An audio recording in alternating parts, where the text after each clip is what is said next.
ما شاء الله لا حول ولا قوة إلا بالله العلي العظيم. رب اشرح لي صدري ويسر لي أمري واحلل عقدة من لساني يفقهوا قولي. أعوذ بالله من الشيطان اللعين الرجيم.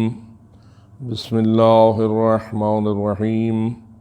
الحمد لله رب العالمين، والصلاة والسلام على أشرف الأنبياء والمرسلين سيدنا ونبينا وشفيع ذنوبنا وطبيب قلوبنا ومولانا أبي القاسم محمد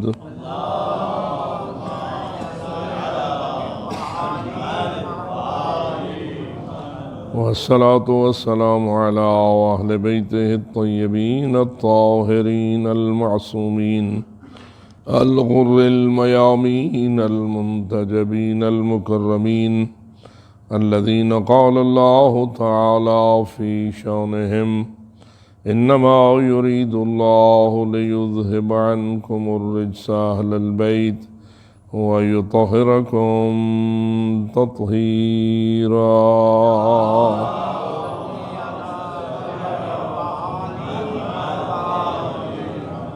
ورحمة الله على أحبابهم وأصحابهم وشيعتهم ومواليهم أجمعين، ولعنة الله على أعدائهم وقاتليهم وظالميهم ملعونين من يوم ظلمهم إلى أبد الآبدين.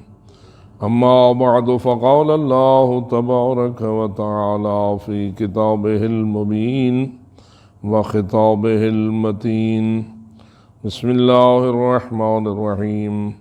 إنا أعطيناك الكوثر فصل لربك وانحر إن شانئك هو الأبتر.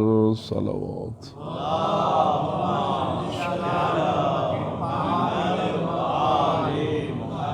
نعرہ تکبیر، نعرہ رسالت، نعرہ حیدری، نعرہ صلوات.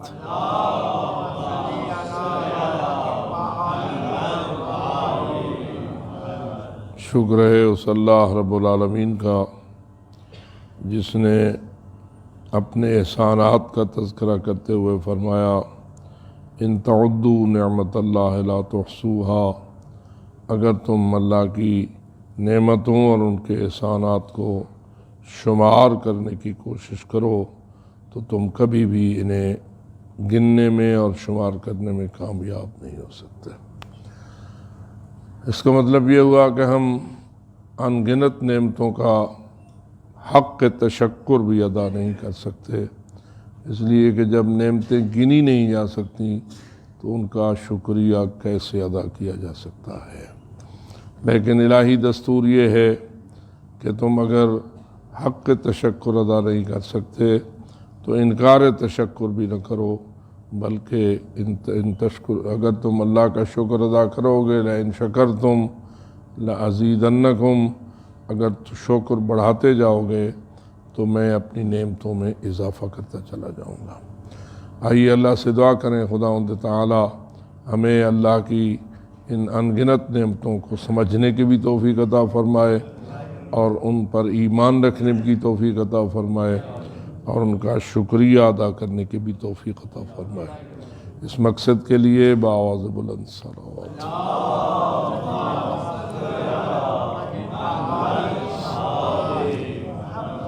اللہ نے اپنی نعمتوں کے تذکرے کے لیے جو انداز اپنایا ہے، تقریباً سورہ الکوثر میں بھی اسی انداز کو اپنا کر فرماتا ہے: انا اعطیناک الکوثر.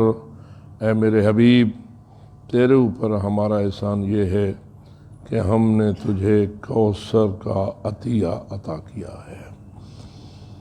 واضح ہے کہ جو چیز رسول اکرم کے لیے عطیہ ہوگی وہ امت رسول کے لیے بھی عطیہ ہوگی، اور جو جتنا رسول کے لیے بڑا احسان ہوگا اتنا ہی امت کے لیے بھی سب سے بڑا احسان ہوگا۔ اللہ نے یہاں الکوثر سے جس عطیے کو تعبیر فرمایا ہے، ایک تصور یہ ہے کہ اس کوثر سے مراد وہ حوض کوثر ہے جو اللہ نے محمد و آل محمد کو آخرت میں عطا فرمایا ہے۔ جو اس کوثر کے پانی سے سیراب ہونا چاہتا ہے وہ ساقیان کوثر پر بآواز بلند صلوات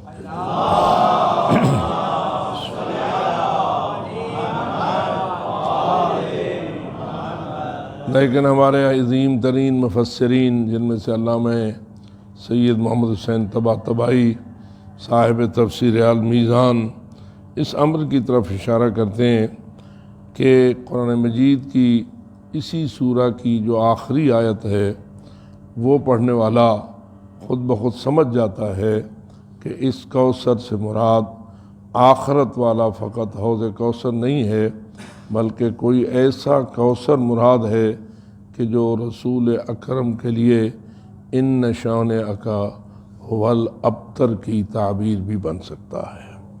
اور رسول اکرم کو اللہ نے فرمایا کہ ہم نے آپ کو ایسا کوثر عطا کیا ہے کہ جس کے بدلے میں فصل لربک ونحر، آپ کو اللہ کی نماز تشکر بھی ادا کرنا چاہیے اور راہ خدا میں قربانی دے کر بھی، نحر کر کے بھی اپنے شکریہ کا اظہار کرنا چاہیے۔ آخر میں اس کا نتیجہ فرمایا کہ ان شانئک هو الابتر، یقیناً آپ کا جو دشمن ہے وہ ابتر، بے نام و نشان اور بے اولاد اور بے نسلہ ہو جائے گا، اور وہ اپنے مشن میں یقیناً ناکام رہے گا۔ جو تیرا دشمن ہے وہ اس کوثر کے عطیے کی وجہ سے بے نام و نشان ہو جائے گا اور ناکام و نامراد ہو جائے گا۔ اس لیے ہمیں سوچنا پڑے گا کہ وہ کون سی نعمت خدا ہے کہ جس کی وجہ سے دشمنان رسول اکرم اور دشمنان دین حق ناکام اور نامراد ہوئے، اور اس کوثر نے دین حق کو ہمیشہ کے لیے زندہ کر دیا۔ اس لیے وہ فرماتے ہیں کہ اس سے مراد رسول اکرم کی دختر نیک اختر حضرت جناب فاطمۃ الزہرا سلام اللہ علیہا ہے، کہ جن کے وجود ذی جود نے رسول اکرم کی نسل کو بھی کوثر بنایا ہے اور رسول اکرم کے دین حق کو بھی کوثر بنایا ہے۔ دشمن یہ سمجھتے تھے کہ رسول اکرم کے 2 یا 3 بیٹے جو حضرت خدیجہ الکبریٰ سلام اللہ علیہا سے اللہ نے انہیں عطا فرمائے تھے، ان کا فوت ہو جانا رسول اکرم کے بے وارث ہونے کا باعث ہے، اور اب جب یہ فوت ہو جائیں گے تو ان کا نام و نشان ختم ہو جائے گا اور ان کے دین کا نام و نشان بھی ختم ہو جائے گا۔ لیکن اللہ نے فیصلہ یہ کیا کہ بیٹے تو لے لیے اور اس کے بدلے میں کوثر جیسی فاطمہ عطا فرما دی۔ سوال یہ پیدا ہوتا ہے کہ کیا بیٹے ہی انسان کی مشن کو جاری رکھنے اور انسان کی تحریک کو جاری رکھنے کا وسیلہ بنتے ہیں، یا دختر بھی تحریک کو برقرار رکھنے کا وسیلہ بن سکتی ہے؟ تو یہ ایک اہم ترین نقطہ ہے جو سیرت طیبہ حضرت فاطمۃ الزہرا سلام اللہ علیہا میں ہمیں نظر آتا ہے۔ بیٹے دینے والا کون ہے؟ ہمارا عقیدہ کیا ہے جی؟ بیٹے دینے والا اللہ ہے۔ تو بیٹیاں دینے والا کون ہے؟ اللہ ہے۔ ویسے ہمارے ماحول میں بیٹا ملے تو زیادہ خوشی ہوتی ہے یا بیٹی ملے تو زیادہ خوشی ہوتی ہے جی؟ یہ جو مبارکبادیوں کے پیغام ہوتے ہیں، پھول برسائے جاتے ہیں، تحفے دیے جاتے ہیں، مٹھائیاں پہنچائی جاتی ہیں، وہ زیادہ تر بیٹے کی ولادت پر ہوتی ہیں یا بیٹی کی ولادت پر ہوتی ہیں۔ تو ہمارا ماحول آج بھی رسول اکرم سے 1400 سال بعد بھی ہم اسی تصور میں ہیں کہ بیٹے زیادہ مفید رہتے ہیں، بیٹے زیادہ مبارک ہوتے ہیں، بیٹے کا آنا خاندان میں باعث خوشی بنتا ہے اور ایک دوسرے کو مبارکبادیاں دی جاتی ہیں۔ بیٹی ملے تو بس برداشت کیا جاتا ہے، قبول کر لیا جاتا ہے، اور وہ بھی اگر کوئی مومن ہو تو قبول کر لیتا ہے۔ اگر کسی کے ایمان میں کمزوری ہو تو پتہ نہیں بیٹی کے معاملے میں کیا کیا ہونے لگ جاتا ہے۔ اور بالخصوص خواتین جو خود خواتین ہیں وہ بھی بیٹی آنے پر اتنی خوش نہیں ہوتی جتنی کہ بیٹے کے آنے پر خوش ہوتی ہیں۔ لیکن میں فقط یہ توجہ دینا چاہتا ہوں، بیٹے دینے والا جب اللہ ہے تو فقط ہمیں دینے والا اللہ ہے یا رسول اکرم کو بھی اولاد دینے والا اللہ ہے؟ جی، رسول اکرم کو اولاد دینے والا کون ہے؟ یا لوگوں کو اولاد دینے والے رسول اکرم ہیں؟ یہ ایک تصور چل رہا ہے نا، آہستہ آہستہ لوگوں میں اس قسم کے خیالات کو ایمان اور عقیدہ بنا کر پھیلانے کی کوشش کی جا رہی ہے، اور ہم پر فرض ہے جو حق ہے اس کو حق کہیں، جو باطل ہے اسے باطل کہیں۔ احقاق حق بھی ایک مومن کا فریضہ ہے اور ابطال باطل بھی ایک مومن کا فریضہ ہے۔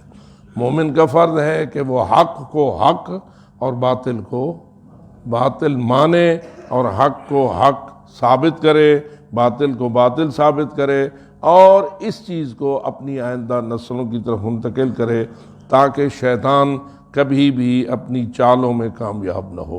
کیونکہ شیطان کی کوشش یہ ہوتی ہے کہ وہ حق کو باطل اور باطل کو حق بنانے کی کوشش کرے، اور بلکہ امیر المومنین فرماتے ہیں کہ وہ ایسی چال چلتا ہے، زغص من ھذا و زغص من ھذا، کچھ لے لیتا ہے حق سے، کچھ لے لیتا ہے باطل سے، اور باطل پر حق کا غلاف چڑھا کر اپنے باطل کے گاہک پیدا کرتا ہے۔ اس لیے کہ باطل چیز ایسی ہے کہ اگر اسے بے پردہ کر کے اس کا اعلان کرو اور لوگوں سے کہو ہے کوئی باطل کو لینے والا، ہے کوئی باطل کو خریدنے والا، تو کوئی بھی شخص باطل کا خریدار بننے کے لیے تیار نہیں ہوتا۔ اس لیے باطل فروش بھی اگر باطل کو بیچتے ہیں یا باطل کو لوگوں میں رائج کرتے ہیں تو حق کی اوٹ میں رائج کرتے ہیں، اوپر جو لیبل ہے وہ حق کا لگایا جاتا ہے اور حقیقت میں وہ اپنے باطل کو بیچتے ہیں۔ یہ شیطانی چال ہے، لیکن جو محمد و آل محمد کے غلام ہیں وہ اس چال کو کبھی کامیاب نہیں ہونے دیتے، اور وہ حق کو صاف ستھرا حق بناتے ہیں اور باطل کو صاف ستھرا باطل بیان کرتے ہیں، اور اس کے بعد وہ کسی چال کو کامیاب نہیں ہونے دیتے۔ بآواز بلند صلوات۔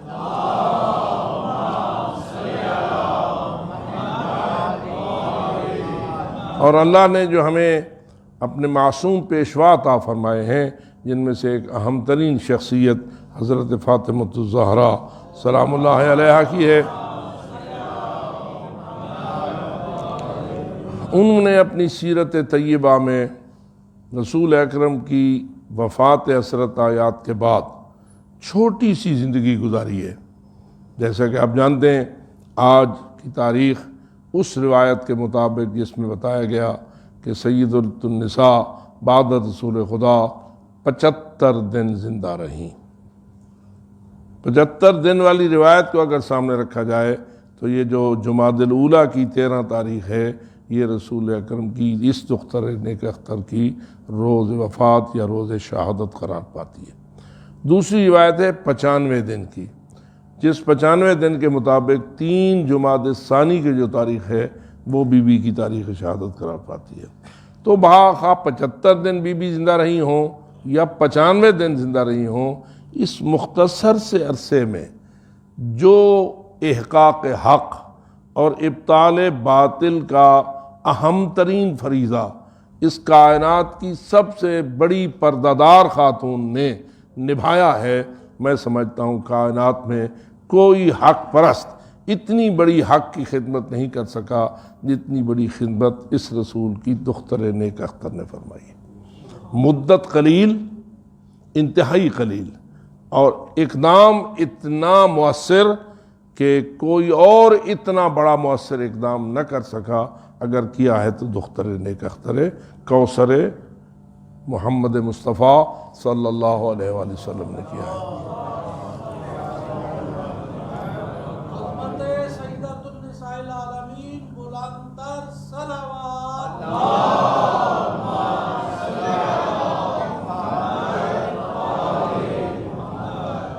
بی بی طاہرہ سلام اللہ علیہا، ایسا نظر آتا ہے کہ اللہ نے انہیں عطیہ اپنا قرار ہی اس لیے دیا ہے کہ انہوں نے محدود ترین عرصے میں وہ بڑا انقلاب اور بہت بڑا خدمت اسلام کا اقدام کیا ہے جو کوئی اور کرنے پر قادر نہیں ہو سکتا، اور بالخصوص اس حوالے سے کہ وہ خاتون ہیں اور سیدۃ نساء العالمین ہیں۔ ابھی آپ سن رہے تھے کہ بیوی سے جب پوچھا گیا کہ ایک خاتون کے لیے سب سے بہتر کردار کیا ہے اور سب سے بہتر صفت کیا ہے، تو بیوی نے جواب میں کہا کہ وہ کسی نامحرم کو نہ دیکھے اور کوئی نامحرم اسے نہ دیکھے۔ یہ روایت بھی واضح ہے کہ ایک دن رسول اکرم کا ایک صحابی جو نابینا تھے، وہ رسول اکرم بی بی طاہرہ کے گھر تھے، اس نے ملاقات کے لیے اجازت چاہی تو بی بی طاہرہ نے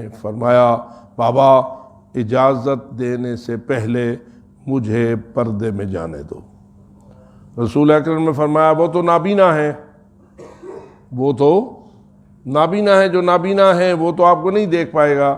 تو بی بی طاہرہ نے فرمایا وہ تو نابینا ہے، میں تو بینا ہوں۔ اب یہ بہت بڑا جملہ ہے، آج کے دور میں تو شاید اس کو تسلیم ہی نہ کیا جائے اور اس کو مانا ہی نہ جائے کہ کیا اسلام اس قسم کی صفات خواتین کو سکھاتا ہے یا نہیں سکھاتا ہے۔ دو جملے مجھے یاد آتے ہیں اس روایت میں۔ ایک جملہ تو بی بی طاہرہ نے یہ فرمایا وہ تو نابینا ہے، میں تو بینا ہوں۔ دوسرا جملہ بی بی نے یہ فرمایا اس کی ناک تو سونگھتی ہے۔ میرے خیال میں اس جملے کو ہم بہت کم مجالس میں بیان کرتے ہیں کہ وہ سونگھ تو لیتا ہے، اور میں پسند نہیں کرتی کہ میری خوشبو بھی کسی کی ناک تک پہنچے۔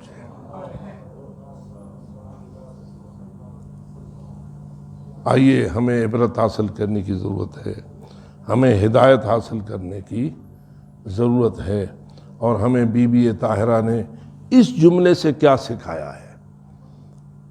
یعنی ایک خاتون کسی غیر مرد تک اپنی خوشبو کو بھی نہ پہنچنے دے۔ بس اس کے علاوہ میں کچھ نہیں کہہ سکتا۔ بی بی طاہرہ کو سلام عقیدت پیش کرنے کے لیے بآواز بلند صلوات۔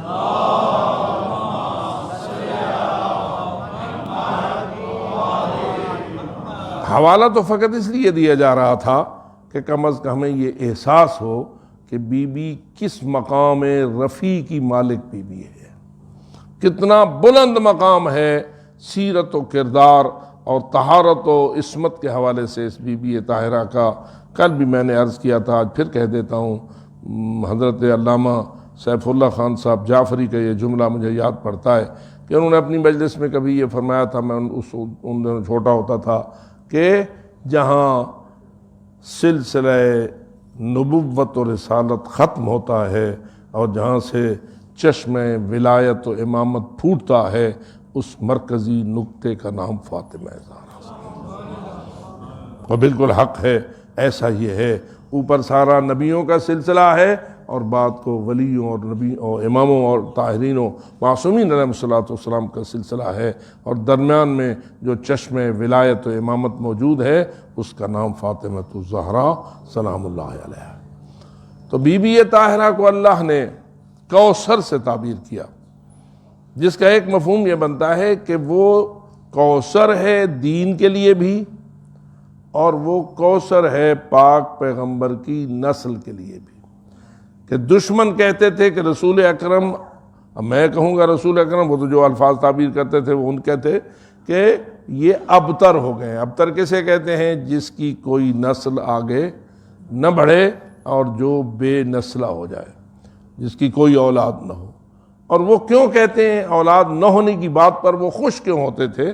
تو بات فقط اولاد نہیں، اس پہ خوشی کی نہیں تھی، خوشی اصل مسئلے اس مسئلے پر تھی کہ چونکہ انہوں نے ہمارے آباء و اجداد کے دین کے خلاف تحریک چلائی ہے، شرک کا مقابلہ کرنے کے لیے تحریک توحید چلائی ہے، اور جس کا نتیجہ نکلا ہے کہ آہستہ آہستہ شرک والا سلسلہ ماند پڑتا جا رہا ہے اور توحید کا نور پھیلتا چلا جا رہا ہے۔ انہیں تکلیف یہ ہوتی تھی کہ آپ کی تحریک وحدانیت کامیاب ہوتی جا رہی تھی، اور وہ یہ چاہتے تھے کہ ہمارے آباء و اجداد کا دین زندہ رہے، یہ نئی تحریک وحدانیت اس کے اوپر غالب نہ آنے پائے۔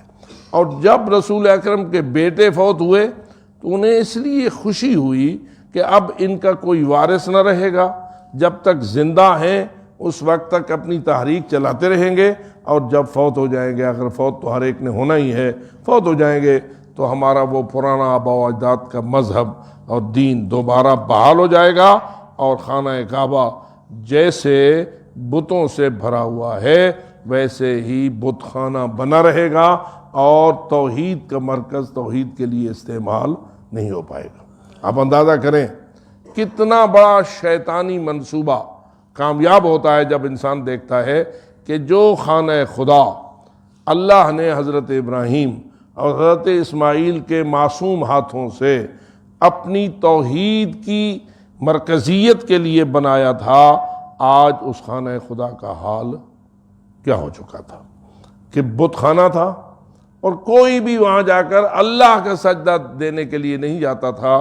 سجدے بھی دیتے تھے تو بتوں کو، طواف بھی کرتے تھے تو بتوں کو، مشکل کشا بھی سمجھتے تھے تو بتوں کو، حاجت روا بھی سمجھتے تھے تو بتوں کو، بلکہ ہر ایک نے اپنے اپنے قبیلے کا علیحدہ علیحدہ بت بنایا ہوا تھا، اور ہر کوئی اپنے اپنے خدا کو جا کر پوجا کرتا تھا۔ یہ 360 بتوں کا وہاں ذکر، جس کی وجہ یہی بن سکتی ہے کہ ہر چھوٹا بڑا قبیلہ اپنے اپنے علیحدہ خدا بناتا تھا اور اپنے اپنے علیحدہ رب بناتا تھا۔ اب بتائیے عقیدہ کیا ہے، رب ہمیں بناتا ہے یا ہم رب بناتے ہیں؟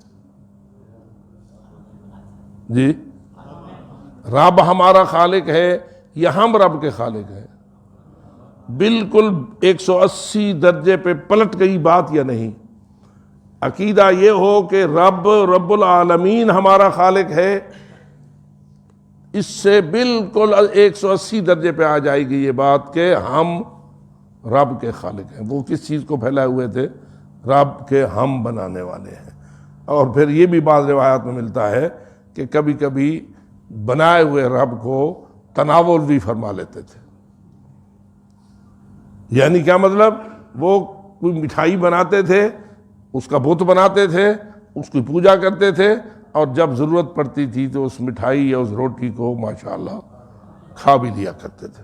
میں فقط یہ تصور اس لیے دے رہا ہوں کہ انسان جب پستی کا سفر کرتا ہے اور ضلالت کے گڑھے میں گم ہوتا ہے تو کہاں تک جاتا ہے۔ آج جس چیز کو ہم مزاح کی نیت سے دیکھتے ہیں وہ ان کا ایمان تھا، وہ ان کا عقیدہ تھا۔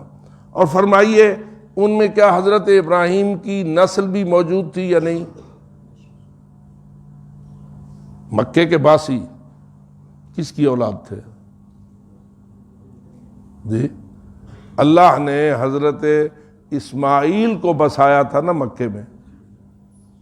حضرت ابراہیم حضرت اسماعیل کو لے کے آئے تھے نا اس مقام پر، اور یہاں حضرت اسماعیل کی قربانی کا مرحلہ بھی پیش آیا اور اللہ نے انہیں محفوظ رکھا، اور بالآخر ان کی آگے نسل بڑھی، اور وہی نسل مختلف شاخوں میں پھیلتی پھیلتی اس منزل تک پہنچ گئی۔ تو معلوم ہوا نبیوں کی اولاد بھی اور رسولوں کی اولاد بھی اگر شیطان کی جکڑ میں آ جائے تو وہ بھی گمراہ، ناراض تو نہیں ہو رہے۔ حضرت یعقوب کی اولاد تھے بنی اسرائیل۔ حضرت یعقوب کی نسل جیسے کہ آپ مشہور ہے، 12 بیٹے تھے حضرت یعقوب علیہ السلام کے، ان میں سے ایک حضرت یوسف تھے اور 11 ان کے بھائی تھے۔ وہ جو خواب دیکھا تھا کہ رأیت 11 کوكبا والشمس والقمر رأیتهم لی ساجدین، میں نے دیکھا ہے کہ 11 ستارے ہیں، سورج اور چاند ہیں، اور وہ میرے سامنے سجدہ ریز ہیں۔ پھر تعبیر کیا نکلی تھی؟ 11 ستارے وہ 11 بھائی تھے اور چاند اور سورج ماں باپ تھے۔ نتیجہ یہ نکلا کہ وہ 12 بھائی جو حضرت یعقوب کی اولاد تھے، ان کی آگے نسلیں بڑھتے بڑھتے بڑھتے حضرت موسیٰ علیہ السلام کے زمانے تک لاکھوں کی تعداد میں پہنچ چکی تھیں، اور وہ 12 قبیلے بن چکے تھے جن کو کہا جاتا تھا قبائل بنی اسرائیل، کیونکہ آپ جانتے ہیں کہ اسرائیل عبرانی زبان میں حضرت یعقوب کا دوسرا نام ہے۔ اور نتیجتاً وہ سارے بنی اسرائیل کیسے تھے، ان کا حال کیا تھا، ان کی کیفیت عقیدتی کیا تھی، ان کا ایمان کہاں پہنچ چکا ہوا تھا، اور ان کی حالت کیا ہو چکی ہوئی تھی۔ اور نتیجتاً ہر وقت حضرت موسیٰ علیہ السلام کو تنگ کرنا ان کا کام تھا۔ میں ایک تھوڑا سا اشارہ کروں گا، آیا حضرت موسیٰ کے عصا کے صدقے دریا میں راستہ بنا تھا؟ جی یاد ہے نا؟ یہ کوئی ایسا واقعہ نہیں ہے جو زیادہ یاد دلانا پڑے، فقط اشارہ کافی ہوتا ہے۔ دریا پہ مارا حضرت موسیٰ نے ڈنڈا، اور کیا بن گیا؟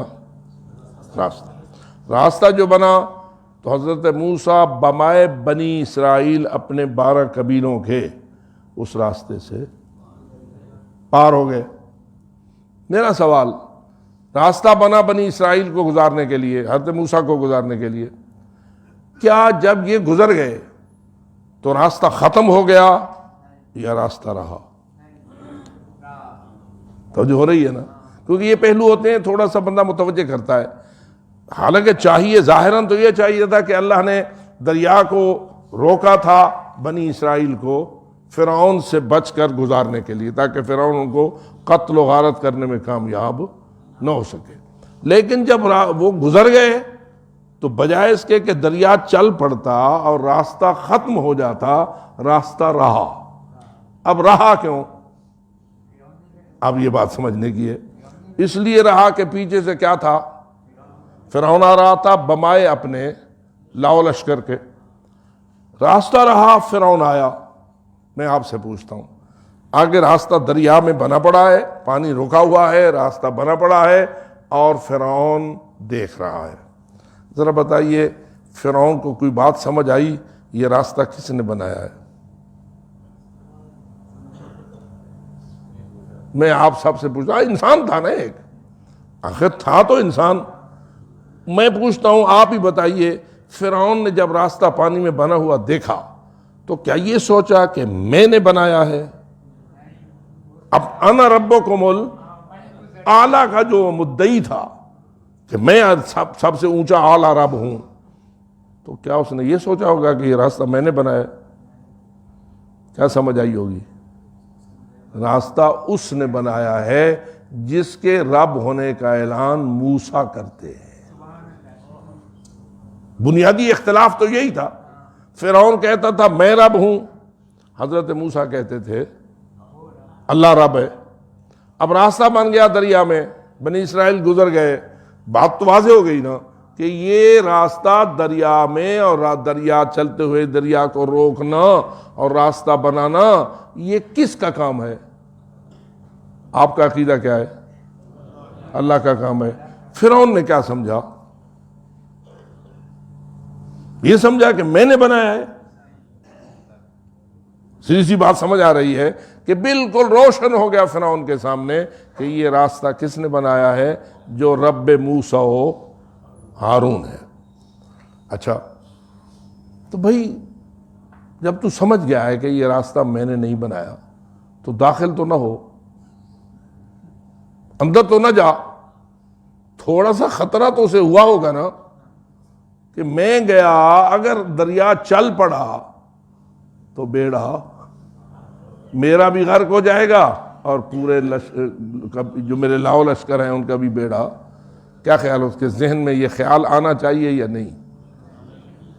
جی، بحیثیت ایک انسان کے اسے یہ تصور ہونا چاہیے یا نہیں؟ ہوا ہوگا یا نہیں؟ ہوا ہوگا۔ پھر بھی دریا میں داخل ہو گیا یا نہیں؟ کیوں؟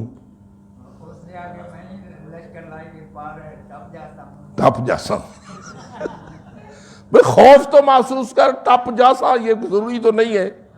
میں کہتا ہوں اصل مسئلہ یہ، وہ اب اپنے ان لاؤ لشکر اور جو اس کو رب مانتے تھے ان کے سامنے اپنے جھوٹ کا پردہ چاک نہیں کر سکتا تھا. ورنہ تو یہ کہہ سکتا تھا نا چلو بھائی واپس چلتے ہیں. اس خوف کو بیان کرتے ہوئے کہ اگر ہم اس دریا میں داخل ہوئے اور یہ چل پڑا تو ہم سارے غرق ہو جائیں گے، لہذا حضرت موسیٰ تو گئے نا چلے، ہم واپس جائیں، ڈر ہے کہ یہ ہمیں خراب کرے گا. لیکن کیا یہ بات اس نے اپنے عوام کو کہی؟ کیوں نہ کہی؟ اب سمجھیے، کبھی کبھی جھوٹا اپنے جھوٹ کے جال میں خود پھنس جاتا ہے، اور جن جھوٹوں کو اپنا اس نے مرید بنایا ہوا ہوتا ہے ان کے سامنے اقرار نہیں کر سکتا کہ میں جھوٹا ہوں. کیا آج کل بھی کبھی ایسا ہوتا ہے؟ کبھی ایسا ہوتا ہے کہ کئی جھوٹے راہبر، جھوٹے پیشوا، جھوٹے پیر جی اپنے جھوٹ کے چنگل میں پھنستے ہیں، لیکن ایسے پھنس چکے ہوتے ہیں اقرار نہیں کر سکتے کہ ہم جھوٹے ہیں، اپنے مریدوں کے سامنے اظہار نہیں کر سکتے کہ ہم جھوٹ پر ہیں. یہی چکر فرعون کو کھا گیا. اب کیسے کہوں کہ میں نے دریا نہیں اس میں راستہ بنایا ہے؟ کہے تو جھوٹ صاف ہو جاتا ہے. تو اگر رب ہے تو ٹھیک ہے، لیکن نہیں. اس نے لوگوں کو یہ تأثر دینے کی کوشش کی کہ جیسے موسیٰ گزر گیا ہے میں بھی، باوجود سے کہ اندر کیا تھا؟ اندر خوف تھا، باہر اپنے جھوٹ کا اظہار اور اقرار کرنا مناسب نہ تھا. نتیجہ کیا نکلا؟ غرق ہو گیا. غرق کس نے کیا؟ اللہ کا پہلا ارادہ کیا تھا؟ جب دریا میں راستہ بنا تھا اس کا ارادہ کیا تھا؟ موسیٰ اور ان کی قوم کو نجات دینا اور باہر نکل جانا. اللہ کا ارادہ یہ تھا کہ دریا رکے، راستہ بنے اور موسیٰ بمے اپنی قوم کے گزر جائیں. یہ کس کا ارادہ ہے؟ اللہ کا ارادہ طاقتور ہے یا کمزور ہے؟ لیکن اگلی بات یہ ہے، یہ بات تو دریا کا کھڑا رہنا یہ کس کا ارادہ ہے؟ اللہ کا ارادہ ہے. پھر اس دریا کا چل پڑنا اور فرعون کو بمائے اس کے لاؤ لشکر کے غرق کر دینا یہ کس کا ارادہ ہے؟ اس کا مطلب یہ ہو کہ اللہ چاہے تو ادھر کا ارادہ کرے، چاہے تو ادھر کا ارادہ کرے، چاہے تو بچانے کا ارادہ کرے، چاہے تو غرق کرنے کا ارادہ کرے. اور بظاہر میرے خیال میں اللہ نے پہلے ہی ارادے میں یہ دونوں چیزیں سامنے رکھ لی ہوں گی کہ موسیٰ اور اس کی قوم بچ جائے اور فرعون اور اس کی قوم. اچھا، یہ معجزہ چھوٹا سا معجزہ تھا یا بہت بڑا معجزہ تھا؟ جی معمولی سا معجزہ تھا یا بہت بڑا معجزہ تھا؟ آج تک قرآن بھی اس کو بیان کر رہا ہے. ایک بہت بڑا معجزہ جس معجزے کی مثال پیش کرنا ممکن ہی نہیں ہے. لیکن تھوڑے دن گزرے، حضرت موسیٰ علیہ السلام تورات لینے کے لیے کوہ طور پہ گئے. قوم یہی تھی جو خود اس دریا سے پار ہوئی تھی اور خود انہوں نے اپنی آنکھوں سے فرعون اور فرعونیوں کو غرق ہوتا بھی، یعنی معجزے کے دونوں پہلوؤں کے وہ شاہد تھے. جو نجات والا پہلو تھا وہ بھی شاہد تھے، اور جو غرق کرنے والا تباہ کرنے والا پہلو تھا وہ بھی اس کے بھی شاہد تھے. حضرت موسیٰ نے کہا مجھے اللہ کا حکم ہوا ہے میں کچھ راتوں کے لیے کوہ طور میں آؤں، اور میں اللہ چاہتا ہے کہ مجھے تمہاری ہدایت کے لیے کتاب تورات عطا فرمائے. قرآن کہتا ہے وَوَعَدْنَا مُوسَىٰ 30 لَيْلَةً وَأَتْمَمْنَاهَا بِعَشْرٍ فَتَمَّ مِيقَاتُ رَبِّهِ 40 لَيْلَةً کہ اللہ نے پہلے فرمایا 30 راتوں کے لیے آ میرے پاس میقات گزار، پھر اللہ نے اس میں 10 راتوں کا اضافہ کر دیا.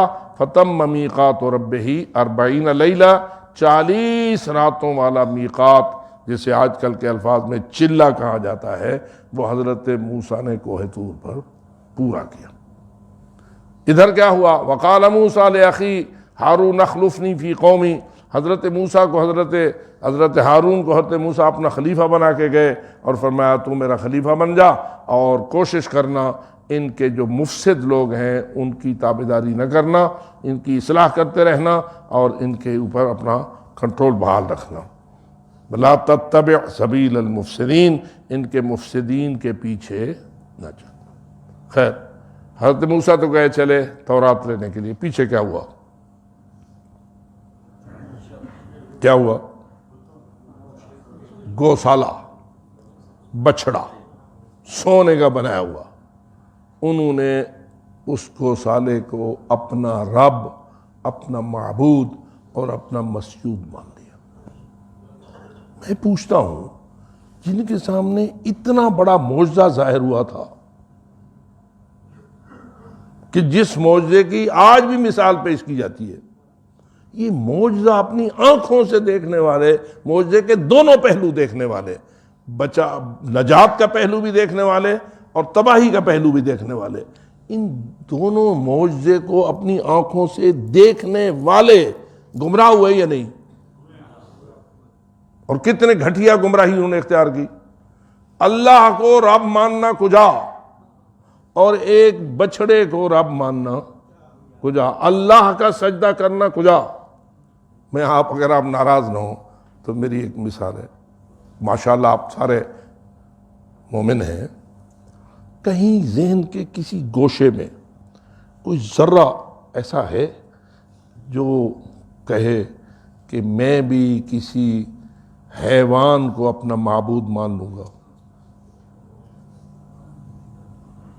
جی، ہمارے ہاں اس وقت کسی جانور، کسی حیوان، کسی گوسالے مسالے یا کسی بھینس گائے یا کوئی بھی چیز حیوانوں میں سے کسی حیوان کو اپنا معبود، اپنا مسجود یا اپنا رب ماننے کی کوئی لاکھویں ذرے یا کروڑویں ذرے تک کوئی گنجائش، کوئی امکان آپ کے ذہن میں کبھی آتا ہے؟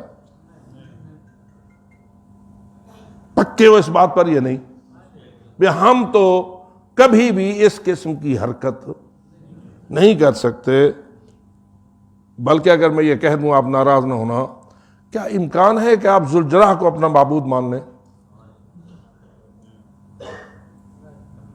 جی، ذوالجلالہ شبیہ ہے، سواری ہے حضرت امام حسین در روز عاشور ہے، ہم اس کا احترام کرتے ہیں، اس کی تعظیم پر ایمان رکھتے ہیں، ٹھیک ہے، یہ ہمارا ایمان ہے یا نہیں؟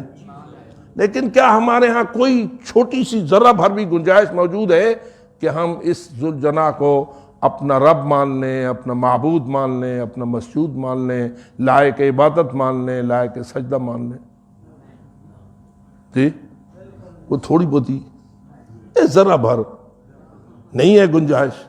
جس کے ذہن میں ذرہ بھر نہیں ہے وہی صلوات دے دے۔ اللہم صلی علی نبی دے صحابہ دے نوکر نے شیعہ، تو الزام ملا ملنگا تلا نہیں، تبرائے کر دے غلامونیاتے، جنا پاک بھی بیدہ کیتا حیا نہیں۔ نعرہ حیدری یا علی اللہم۔ تو یہ ایک حقیقت ہے کہ ہمارے ہاں کوئی گنجائش نہیں ہے اللہ وحدہ لا شریک کے بعد کسی اور مخلوق، خواہ وہ کتنی بڑی مخلوق ہو، اس کو معبود ماننے کا ہمارے ہاں کوئی امکان نہیں ہے۔ لیکن آپ نے کوئی معجزہ دیکھا اپنی زندگی میں؟ معجزات سنے تو ہیں، انبیاء کے معجزات، ائمہ خدا کے معجزات، خود رسول اکرم کے معجزات، مولا علی کے معجزات، بی بی طاہرہ کے معجزات، ہم نے ان پاک ہستیوں کے معجزات کو سنا ہے اور اس پہ یقین ہے، لیکن کوئی اس قسم کا معجزہ ہم نے اپنی ان آنکھوں سے دیکھا ہے؟ کسی مردے کو زندہ ہوتا دیکھا ہے؟ سورج کو پلٹتا اپنی آنکھوں سے دیکھا ہے؟ چاند کا دو ٹکڑا ہونا ہم نے اپنی آنکھوں سے دیکھا ہے؟ کوئی بھی اس قسم کا معجزہ جو ہمارے ائمہ خدا کا ہے یا گزشتہ انبیاء کا ہے ہم نے دیکھا؟ ہم نے معجزہ دیکھا کوئی بھی نہیں. پھر بھی ہمارے ہاں کوئی گنجائش نہیں کہ ہم کسی ایسی چیز کو معبود یا رب مانیں. ذرا بنی اسرائیل کا حال دیکھو، کتنے معجزے اپنی آنکھوں سے دیکھ چکے تھے. یہی سب سے بڑا معجزہ، وہ معجزہ بھی ہے. یہی بنی اسرائیل تھے، پیاس سے بلک رہے تھے، پانی نہیں ملتا تھا. حضرت موسیٰ سے آ کے کہا کہ ہمارے لیے کوئی پانی کا انتظام کیجئے. اللہ نے حکم دیا فَاضْرِب بِعَصَاكَ الْحَجَرَ، اس پتھر پہ مار اپنا عصا. فَانْفَجَرَتْ مِنْهُ اثْنَتَا عَشْرَةَ عَيْنًا. قرآن گواہی دے رہا ہے کہ اس ایک خشک پتھر سے کتنے چشمے پھوٹے؟ 12 چشمے. انہوں نے پانی پیا، وہ سیراب ہوئے. میدان تیہ کا یہ واقعہ ہے. تو انہوں نے تو کئی معجزے دیکھے، ایک معجزہ نہیں. قرآن بھرا پڑا ہے حضرت موسیٰ علیہ السلام کے معجزات کے تذکرے سے، اور شاید جتنا تذکرہ اللہ نے حضرت موسیٰ کا کیا ہے کسی اور نبی کا اتنا کھلا تذکرہ نہیں کیا. تو یہ سارے بنی اسرائیل ان معجزوں کو دیکھ کے اب یہاں پہنچے ہوئے ہیں کہ گوسالے کو معبود بنا رکھا ہے. آپ کے ہاں کوئی گنجائش نہیں. کیا وہ انسان نہ تھے؟ ہم کو اور قسم کے انسان ہیں. مسئلہ کیا ہے؟ ناراض تو نہیں ہو رہے؟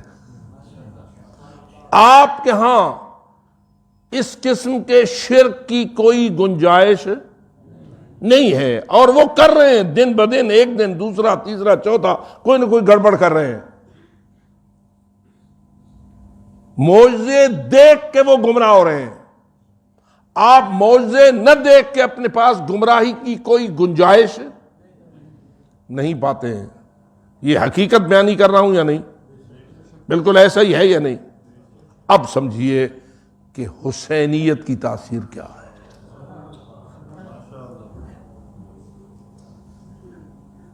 جسے ہم حسینیت کہتے ہیں، یہ عزاداری، یہ تذکرے شہادت مولا حسین کے، یہ تذکرے بی بی طاہرہ کے مصائب کے، یہ تذکرے اس خاندان عصمت کے مصائب کے اور ان کے کمالات کے، ہمیں اس منزل پہ پہنچا چکے ہوئے ہیں کہ ہمارا ایمان اتنا محفوظ، اتنا مضبوط ہے کہ ہم اپنے اندر ایک ذرہ بھی اس قسم کی کوئی گنجائش نہیں پاتے، اور وہ روز بروز گمراہ ہو رہے ہیں.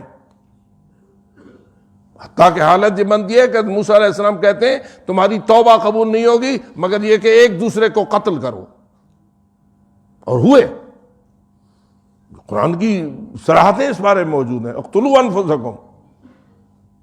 تو میرا عرض یہ ہے کہ آپ کی تربیت اور حضرت موسیٰ کی قوم کی تربیت میں کتنا فرق ہے، کتنا مضبوط ہے محمد و آل محمد کا سسٹم تعلیم، کتنا مستحکم ہے اس خاندان تطہیر کا ہدایت کرنے کا انداز. تفاوت نظر آ رہا ہے یا نہیں آ رہا ہے؟ اور میں غلط نہیں کہہ رہا، حضرت موسیٰ کے تذکرے باقی انبیاء کی نسبت قرآن میں زیادہ ہیں.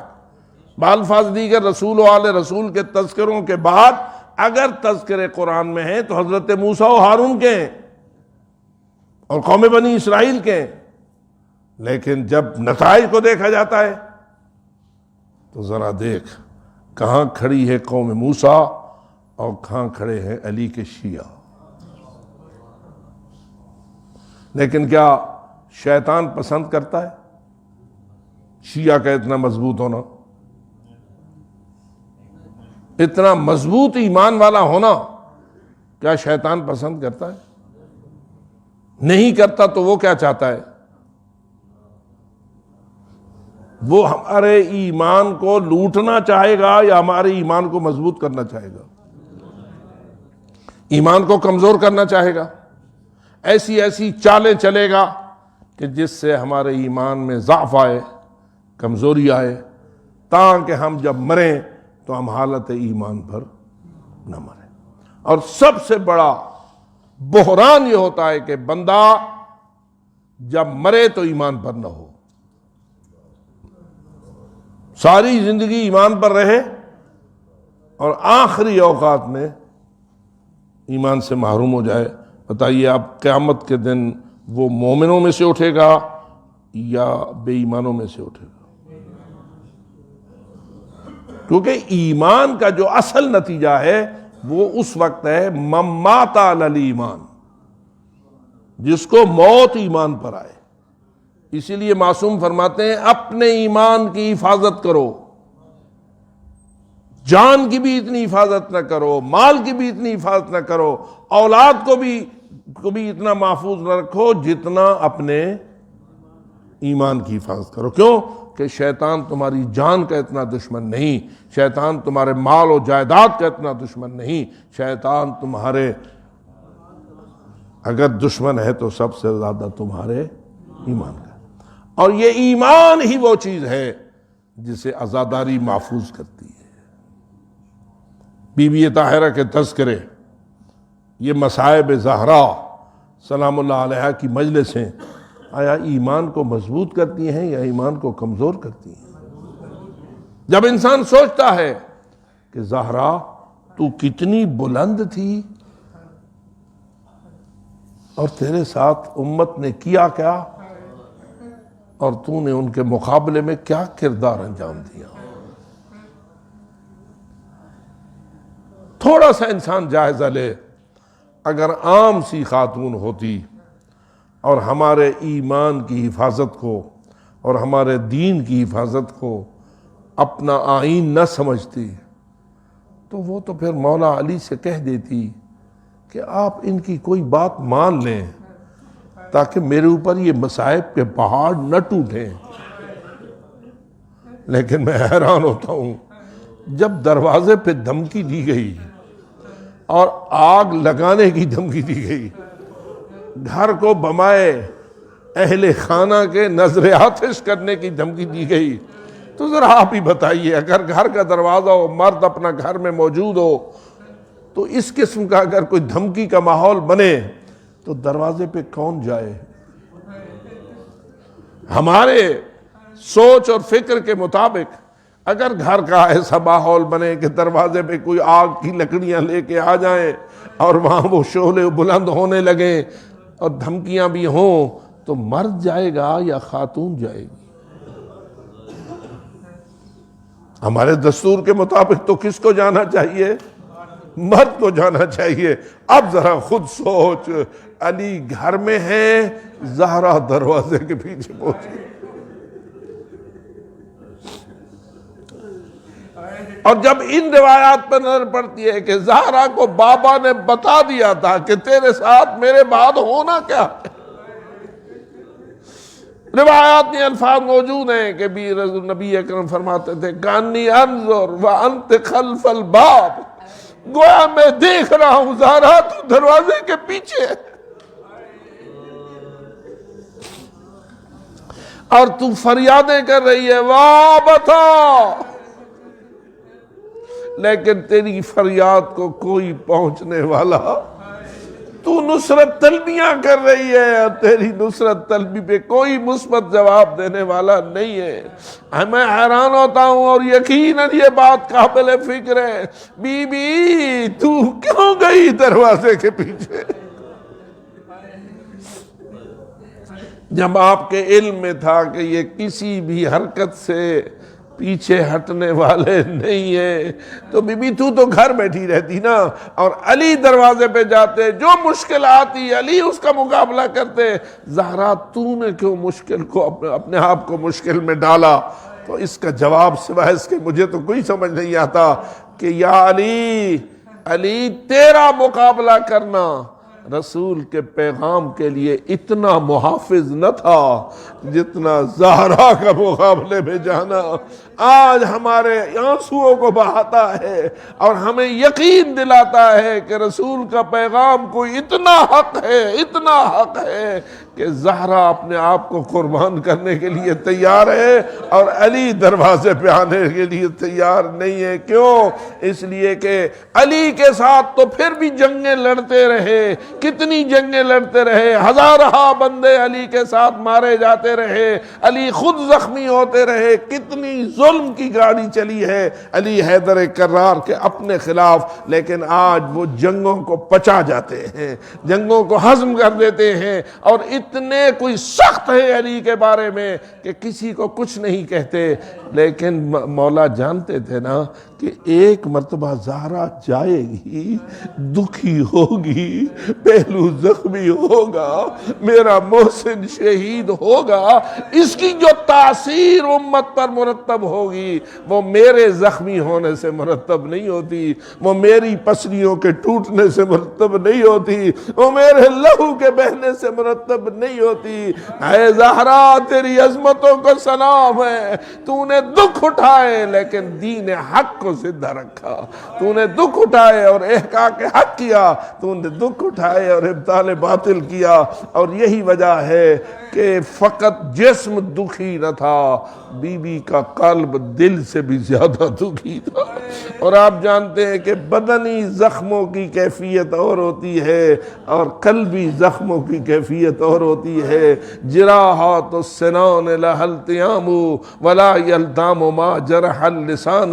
نیزوں کے زخم تو پھر بھی مندمل ہو جاتے ہیں, لیکن زبان جو زخم لگاتی ہے وہ کبھی مندمل ہونے میں نہیں آتے ہیں. اور یہی وجہ ہے کہ دن بدن کمزور سے کمزور تر ہوتی جا رہی ہے زہرا, واقعات پہ واقعات ہوتے جا رہے ہیں, اور بی بی کا قلب اتنا آزردہ خاطر ہوتا جا رہا ہے کہ بدن اطہر زہرا بطول مسلسل کمزور سے کمزور اور ذلیل سے ذلیل ہوتا جاتا ہے. بالآخر علماء کہتے ہیں حالت یہ ہو گئی تھی کہ ہڈیوں کا ڈھانچہ بن گئی تھی.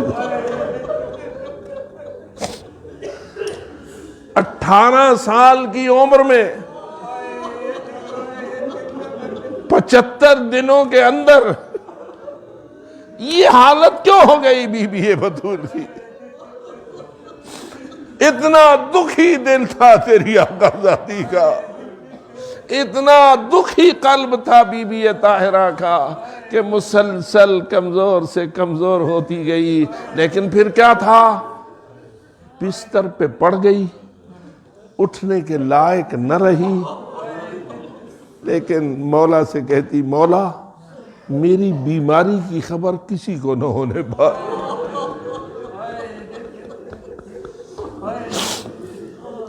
میں نہیں پسند کرتی کہ مدینے کی عورتیں مجھے پوچھنے کے لیے.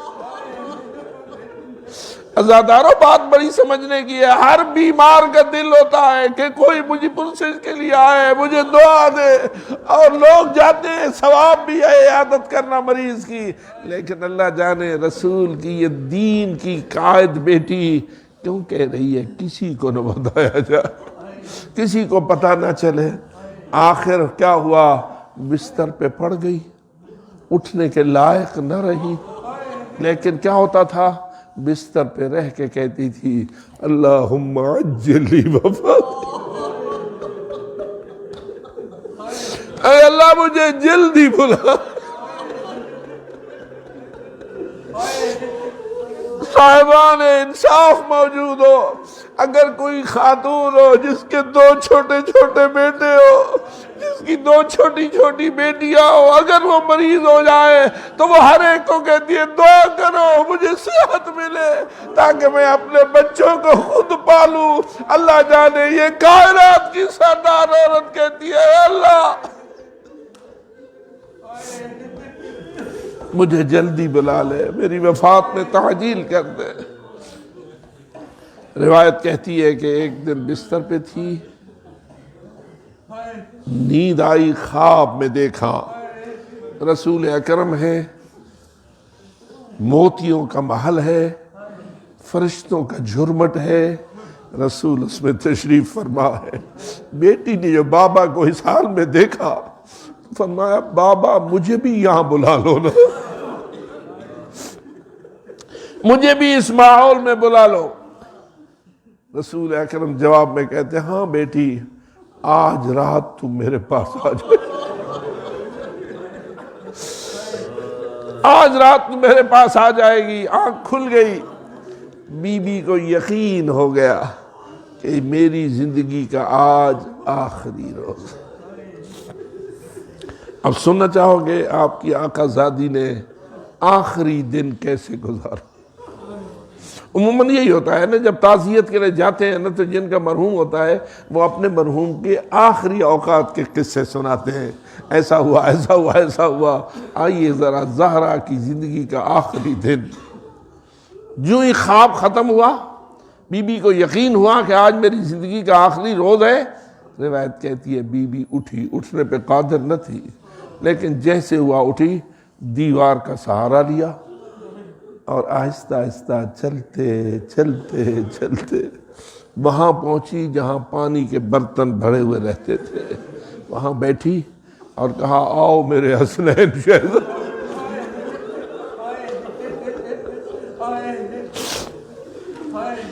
آؤ میرے حسنین شہزادو، میں چاہتی ہوں زندگی کی آخری خدمت،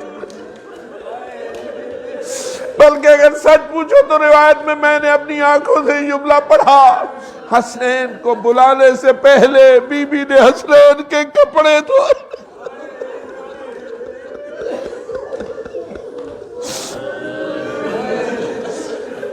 نہلانا شروع کیا۔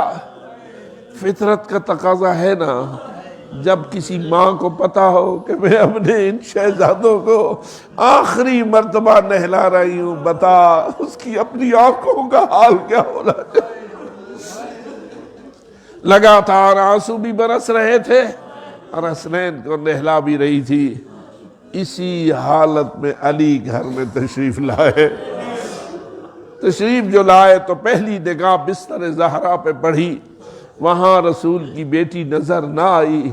علی پریشان ہوئے، زہرا تو اٹھنے کے لائق نہ رہی تھی، آج بستر پہ کیوں نہیں ہے؟ پھر جو نگاہ ڈالی تو نظر آیا کہ بچوں کو نہلا رہی ہے۔ علی آہستہ آہستہ چلتے ہوئے آئے، بنت پیغمبر تو گھر کے کام کرنے کے لائق تو نہ رہی، اب آپ نے پھر ان بچوں کی خدمت کرنا کیوں شروع کر دیا؟ اس وقت بی بی کا جواب یہ آیا، میرے سرتاج، چونکہ آج میری زندگی کا آخری دن ہے، اس لیے میں نے چاہا ہے کہ اپنے بچوں کی خود خدمت کر لوں۔ علی ولی نے پوچھا تجھے کس نے بتایا کہ آج آخری دن ہے؟ بی بی نے کہا مجھے اپنے بابا نے بتا دیا، خواب میں مجھے بابا کی زیارت ہوئی ہے اور میں نے یہ سارا کچھ ان سے پوچھ لیا ہے۔ عزادارو، اب بی بی یہ کہنے لگی، یا علی کچھ تھوڑا سا وقت مجھے دو، میں کچھ وصیتیں کرنا چاہوں۔ علی آ بیٹھے، زہرا کا سر اپنی گود میں لیا، کہا اے بنت پیغمبر فرماؤ جو فرمانا چاہتی ہو، میں وعدہ کرتا ہوں میں پورا کرنے کی کوشش کروں گا۔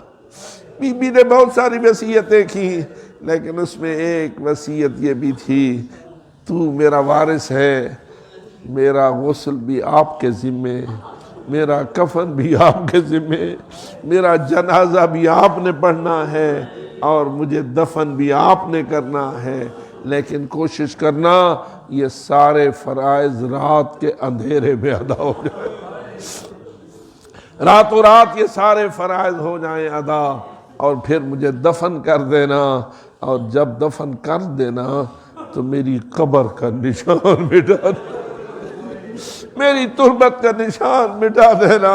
بس مختصراً عرض کرتا ہوں، مولا کی فرائض ادا ہوئے، نتیجہ کیا نکلا؟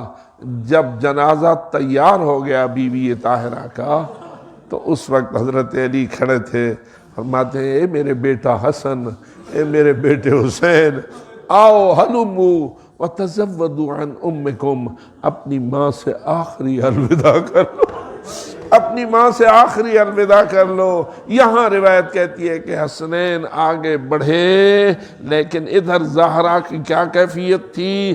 حنت انت مدت یدیہا، بی بی کی چیخ نکلی، رونے کی آواز بلند ہوئی اور کفن سے دونوں ہاتھ باہر نکلے، حسنین کو سینے سے لگایا۔ حسنین ماں کے سینے سے لپٹے ہوئے تھے، زاروں قطار گریے کی آواز بلند تھی کہ آواز ہاتف آئی، یا علی بچوں کو ماں سے جدا کرو، اس لیے کہ آسمان پہ فرشتوں میں کوہرام ہے، اور بچوں کو جدا کرو۔ علی آگے بڑھے، حسنین کو بڑی محبت پیار اور نرمی کے ساتھ ماں سے جدا کیا، اور مجھے یہ کہنے کا حق ملا کہ جنازہ زہرا کا ہو، لپٹے ہوئے حسنین ہو، جدا کرنے والے علی ہو، یہ منظر کچھ اور ہے۔ جنازہ مولا حسین کا ہو، لپٹی ہوئی سکینہ